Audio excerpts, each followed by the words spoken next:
Zi, kin san wani abu? Wallahi an kusa daina sa fim a Kannywood.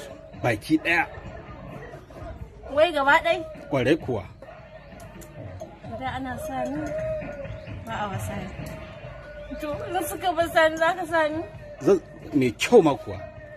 Kuma ka ci gaba da bani irin abincin da kake bani. Kwarai kuwa, har da motar nan ma yanzu. Kuma ka dinga kai ni ana min meko ba ka. Kwarai da gaske. Ka kawo ni kuma Ethiopia. To kar su sa ni mana. Kada Allah ya sa su sa ni. Ke? Dama ni ban damu da wannan abun ba. Kin fi son ki dan yi shuka comedy din ki? In ta yi ina producing, ina directing a ƙananan wayoyi.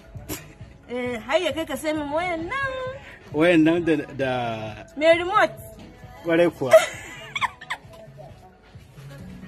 Yes, gaskiya ne wannan mu. Hello everybody, this is a piece of word, like a piece of advice. If you don't want it, don't make use of it.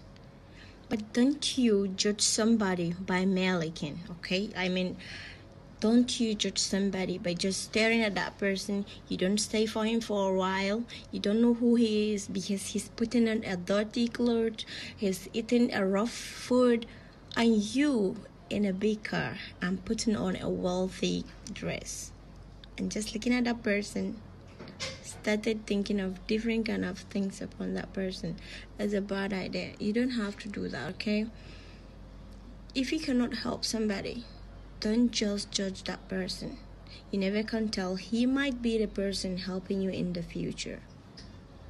And if you misunderstand what God has showered upon that person, your blessings might be taken away to shower upon that person. So be careful.